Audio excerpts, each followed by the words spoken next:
Naam, nikukaribishe ndugu msikilizaji wa Simulizi Tz. Hii ni simulizi ya utamu wa shemeji. Tumeona katika sehemu ya 4 mwanadada Ana akipata safari ya kikazi ambayo anasafiri na bosi wake Bwana Derrick. Wanaelekea Kigoma. Lakini pia tumewaona Bi Diana pamoja na shemeji yake George, wao wakiwa wana furaha.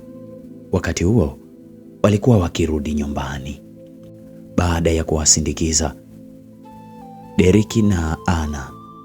Tunaendelea na sehemu ya 5 ili tuweze kujua safari ya bosi Derrick na Ana ilikuwa ni safari kweli ama ilikuwa ni mipango ya bosi Derrick.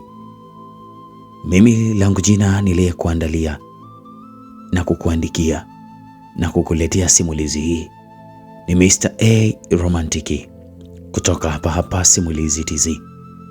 Usisahau kusubscribe chaneli yetu. Hii ni utamu wa shemeji. Tusonge pamoja.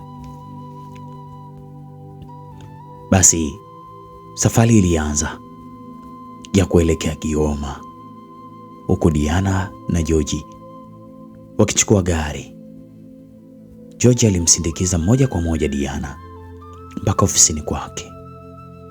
Shem, nikutakie kazi njema. Haya, nawe pia. Basi George alitoka moja kwa moja na kuingia ofisini kwake.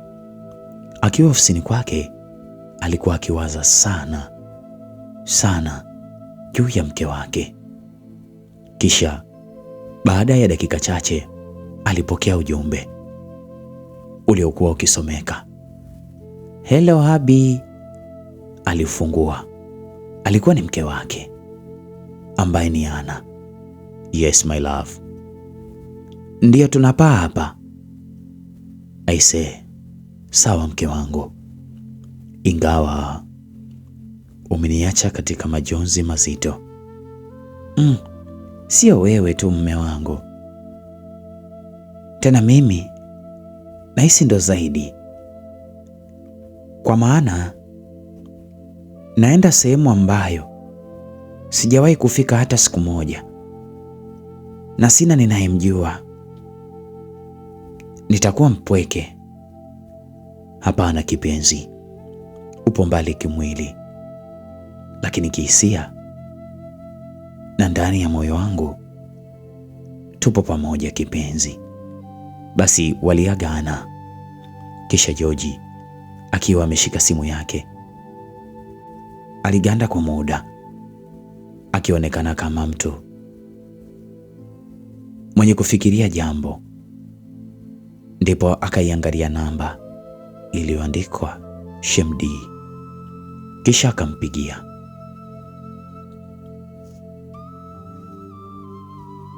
Ilikuwa ni namba ya Diana. "Hello Shem." "Yes, hello." "Pole na majukumu." "Asante, pole na wewe." "Aya, asante sana."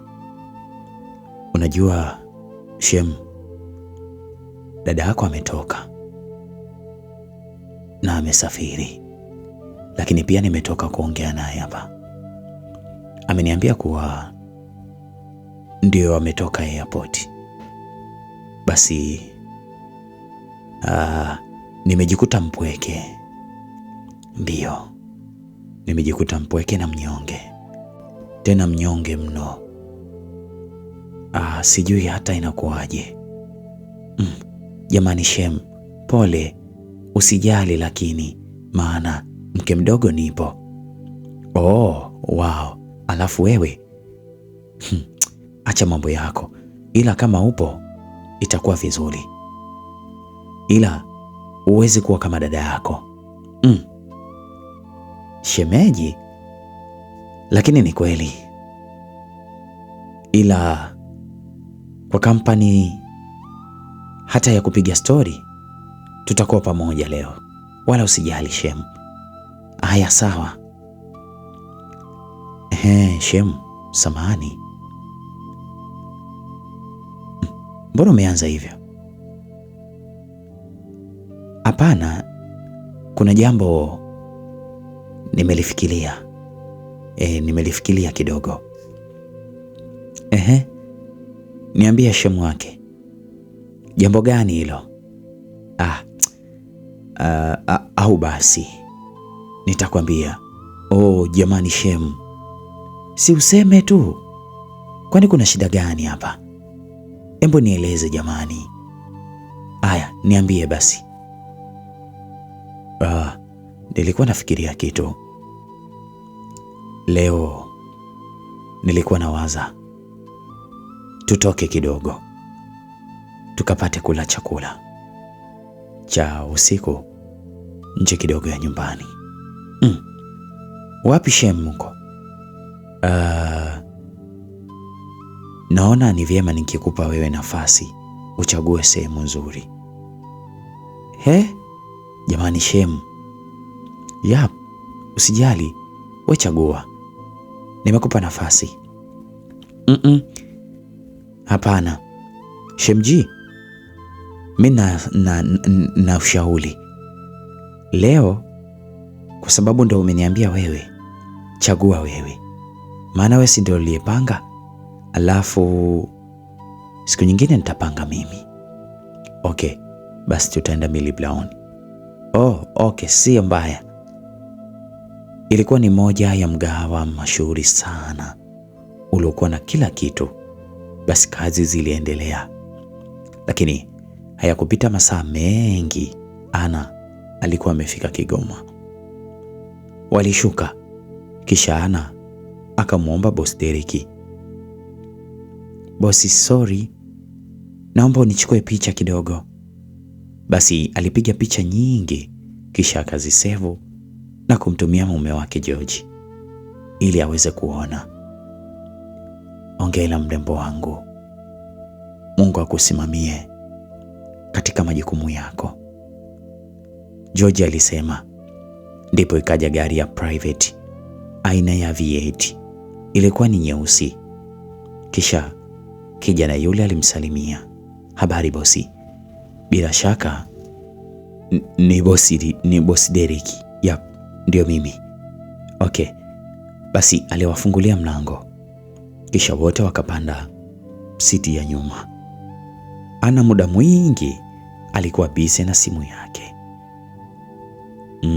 Ana, unaonaje mazingira ya Kigoma? Yapo vizuri bosi. Yapo vizuri. Tena yapo vizuri sana, ukizingatia sijawahi kufika katika mkoa huu. Kwangu imekuwa very amazing. I say, bila shaka naamini nitaenjoy, ingawa nimekuja kikazi. Sawa, but kuna jambo nilikuwa nataka nikushirikishe. Siku hii ya leo hatutafanya lolote, tutapumzika, kisha kesho ndio tutaendelea na majukumu ambayo yametuleta. Kuna hoteli tutaenda kufikia hapo. Okay boss, no problem, maana nahitaji kupumzika kidogo. Si unajua ndio siku yangu ya kwanza kupanda ndege. Kweli? Yap. Kwa hivyo nina uchovu kweli. Okay. Basi gari lilinyosha moja kwa moja mpaka kwenye hoteli kubwa ya 5 star. Ilikuwa kubwa sana, ilikuwa na kila kitu, ilikuwa hakika ya kisasa mno. Basi ndani yake ilikuwa na mandhari mazuri na ya kuvutia sana. Ilikuwa ikifurahisha. Upande wake kwa Ana ilikuwa ni jambo ambalo hakuwahi kulitarajia. "Ana, unapaonaje hapa?" "I say, very amazing boss. Nimepapenda." Okay, that's good. Utaenda kupata chakula au utaenda swimming? Kwani kuna swimming hapa? Yeah, ipo kwa upande ule kule. Ana alijikuta anaanza kupagawa na mambo aliyoyakuta huku Boss Derrick akibaki anafurahi, lakini swimming, it's my favorite, but I'm so tired. Nafikiri ningepata chakula walau kwanza. Okay. Mhudumu alikuja akayachukua mabegi yao na kutaka kwenda kuwaonyesha sehemu ya vyumba vyao. Waliingia kwenye vyumba vyao ilipofika majira ya saa 10 jioni. George alimpigia simu Diana. Hello Shem. Vipi? Bado hujatoka? Hapana, ndo najiandaa hapa. Okay. Nakuja kukuchukua tafadhali. Baada ya kama dakika 10 hivi, George alifika pale ofisini kwa Diana na kumchukua. Wakipitia kwenye duka moja la nguo. Alipopaki waliingia ndani. George alimwambia, Shem, leo nakupa uhuru wa kuchagua chochote kile ambacho unakihitaji, kwa sababu dada yako hayupo, na hivyo umesema wewe unataka kuziba nafasi yake. Kwa hivyo nimekupa uhuru, chagua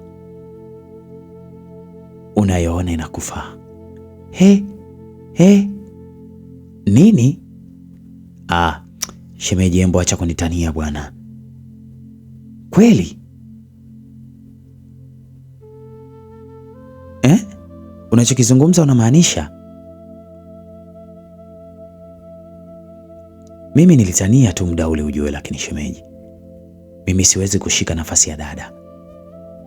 Hapana, najua ulinitania, lakini mimi nimeona tu uje kwanza uangalie kitu ambacho penginepo ulikuwa na kitamani, lakini haukupata fursa ya kuja kukichukua. Kwa hivyo leo ni siku yako. Take anything. Fanya haraka, jitahidi kidogo ili tuondoke. Basi alichagua kagauni fulani hivi kazuri, kafupi, kalichokuwa kakimwonyesha maumbile yake kama kawaida yake. Basi walitoka na kuondoka. Shemji, asante sana kwa kunijali. Usijali, kuwa na amani. Walipofika nyumbani ilikuwa ni maandalizi kwa ajili ya mtoko. Diana alikuwa na furaha mno. Hakuwahi kupewa fursa kama hiyo ya kutolewa out personal, na leo kwa mara ya kwanza anatolewa na shemeji yake.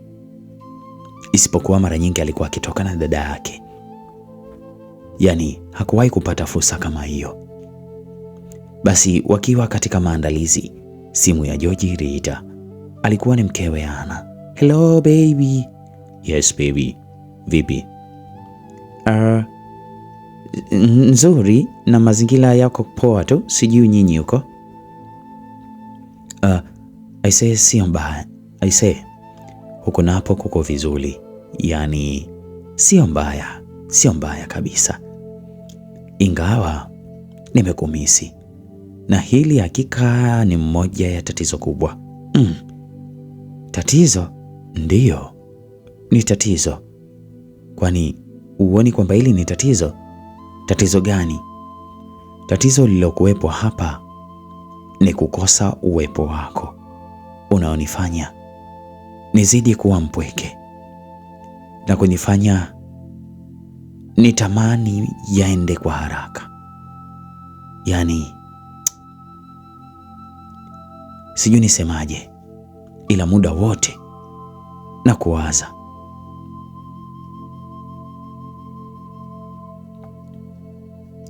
sana mpenzi. Umbali wako hakika ni tatizo. Ingawa kuna msanii aliwahi kuimba, umbali sio kikwazo, lakini kwangu umbali ni kikwazo. Ninapokuwa mbali nawe wewe baby, mwenzio pressure nazidi spidi. nakwambia usiniache kabisa na kunifanya nihisi kama nimefungwa. Tena nimefungwa jiwe kubwa linalonifanya nichoke kusubiri kipenzi. Lakini nimekumisi, ingawa ni kwa masaa ama kwa masiku, lakini kwangu ni kama mwaka na miaka. Jamani, ni kweli ili ninaoliongea kipenzi nalimaanisha kabisa, nimekumisi. Basi walitaniana, kisha simu ikakatwa. Shemji, Diana aliita. Ndipo George alinyanyuka mpaka kwenye korido ya kwenda vyumbani. Shem, sorry, naomba unisaidie kunifunga zipu kidogo. Kunifunga zipu mgongoni. Haya basi sawa. George aliishika ile zipu taratibu, huku kidole kimoja kiliendelea kusaidia kufunga, huku akimgusagusa mgongoni. Alikuwa akipandisha zipu taratibu mno, tena taratibu kama vile anamsukuma mlevi. Diana alibaki akiugumia tu bila kuelewa. Diana alivurugwa. Baada ya kuhisi msisimko, ndipo alishindwa kuvumilia. Mwishowe aliuliza, Shem, kwani mikono yako ina nini? Kwani unasema hivyo? Hapana, nimeuliza tu. Maana hii ni mara ya pili unanifunga zipu, na pindi unaponifanyia hivyo huwa kuna hali isiyo ya kawaida. Lakini hamna shida. Wewe tena huyo. Haya, fanya tuondoke. George hakutaka maneno mengi. Basi walijiandaa vizuri kwa ajili ya safari. Gari liliwashwa na safari ya kuelekea Millie Brown ilianza. Shemu, unajua wewe ni mtu wa tofauti sana. Mimi huyo? Utofauti kivipi? Shemu, kwanza niombe samahani. Bila samahani? Na kwa nini uniombe samahani? Samahani kwa sababu nitakachoenda kukiongea usije ukanifikiria vibaya. Hapana bwana, wewe ongea tu Shem, kuwa na amani. Okay. Diana, unajua wewe ni baadhi ya wanawake au wasichana wachache sana waliobarikiwa na Maulana. Yaani ni mno. Kwa nini unasema hivyo? Ni swali zuri. Unajua mimi mpaka leo kuna jambo silielewi, na sijui umewezaje, na ni jambo ambalo linanitatiza kidogo. Jambo gani hilo? Ni swali zuri. Unajua mimi mpaka leo kuna jambo sielewi na sijui umewezaje. Jambo gani hilo? Diana, ni kweli wewe toka ujida hauna boyfriend? Au wewe ni miongoni mwa wanawake ambao hawataki wajulikane katika mahusiano yao, yani silent killer? Shame jamani. Basi ghafla simu ya George iliita. Akaichukua na kuipokea. Aliendelea na mazungumzo ya simu mpaka pale walipofika. Ndiyo simu ikakata. Hivyo hawakuendelea kuongea. Walipofika kwenye mgahawa huo mashuhuri, George aliuliza, eneo la VIP ni wapi? Ni kweli walielekea mpaka eneo la VIP. Walipofika, George aliagiza chakula. Baada ya kuagiza chakula, waliendelea na mazungumzo. Shem, Kwa nini umeniuliza vile? Hapana, nimeuliza tu. Unajua Diana, wewe ni mwanamke mzuri. Wewe ni mwanamke mzuri uliokuwa na kila aina ya sifa ya kuwa na mwanaume sahihi na anayejitambua. Na hili si kitabia tu, nikianza kwa jinsi Muumba alivyokujali, kimwonekano, washapu yako malizawa, sura yako nyororo na hata tabasamu lako mwanana, hakika linamuita mwanaume yeyote yule aliyetimia. Yaani hata asipoitwa, mwanaume huyo anaweza kujikuta akaja mbele yako bila kuitwa. Shem, hilo mimi mbona nilishakujibu, na yaogopa, ila nikishapata mtu sahihi basi nitafanya maamuzi. Basi chakula kilifika, kikaanza kulika. Kilikuwa kitamu mno. George alijisahau. Alihisi kuna muda kama yupo na mkewe, baada ya kuchukua chakula na kuanza kumlisha Diana. George alichukua homa, akaanza kumlisha Diana taratibu. Akili ilianza kuhama. Basi Diana alikuwa na sita, lakini mwisho aliona ni kawaida tu kwa kuwa ni Shem. Basi mambo yaliendelea vizuri tu mpaka pale walipomaliza chakula. Asante sana Shem. Chakula kimekuwa kitamu kiasi kwamba sikufikiria kabisa. Kuwa na amani, usijali. Basi baada ya kumaliza kula, George aliamua kuagiza vinywaji. George yeye aliagiza waini. Basi walikunywa kwa wastani. Kisha George alipoona inatosha, waliamua kuondoka. Shem, tuondoke. George alikuwa tayari ameanza kulewa kidogo. Waliendesha gari mpaka kufika nyumbani. Wakiwa kwenye gari, huku Diana akiwa kwenye kiti cha pembeni cha dereva, George alimwangalia kwa macho makali Diana, huku Diana jicho lake likiwa linatingishika taratibu kama mtu aliyekuwa amekula kungamanga.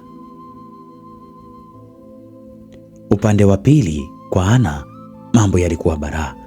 Baada ya bosi Dereki kumwalika Ana kwenye chakula cha usiku, ilikuwa ni sehemu ambayo ilikuwa maalumu kabisa, iliyopendeza, yani VIP. Ana, karibu sana. Umeionaje siku yako ya leo? Aise, sijui nisemaje, ila by the way nimeenjoy mno. Huko Kigoma, aise, ni pazuri.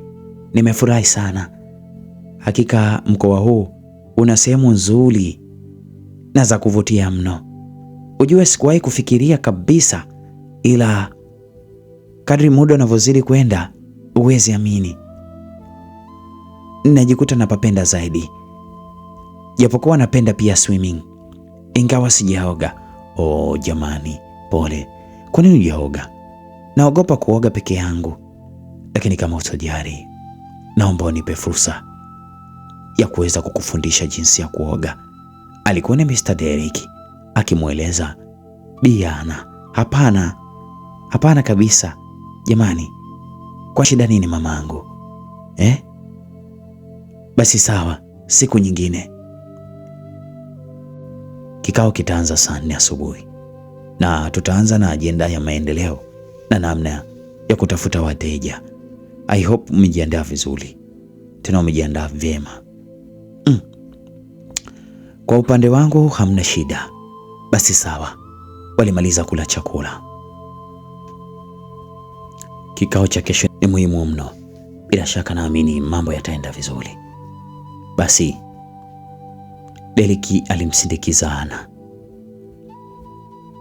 Alimsindikiza moja kwa moja mpaka chumbani kwake. Basi upande wa George na Diana ilikuwa ni balaa. Baada ya George kumshika mkono Diana bila kuelewa, kisha akausogeza karibu yake na kutaka kuuchumu. Shem, una shida gani kwani wewe leo? Samahani sana Shem. Samahani. Basi Diana alitoka moja kwa moja na kwenda chumbani mwake. Huku napo George baada ya muda akatoka na kwenda sebuleni kwa ajili ya kutaka kuangalia mpira, lakini alihisi haja ndogo imembana mno, ndipo akatoka na kuelekea msalani kwenye choo cha public. Muda huo Diana alikuwa na yeye chooni, huku akiendelea kutoa nguo zake. Basi alijisemea kimoyomoyo, itakuwa shemeji amelala, ngoja nijimwagie haraka haraka, siwezi kufunga mlango maana muda umeenda. Diana akaendelea zake kwa kufungua bomba. Alioga taratibu akijisugua mwili wake, huku mlango akiwa hajafunga. Basi bwana George alisogea moja kwa moja mpaka kufika katika eneo lile la chooni kwa ajili ya kutaka kujisaidia, akiwa hajui hili wala lile pale chooni ya kuwa kuna mtu. Alipofika tu mlangoni hakuamini kile alichokiona.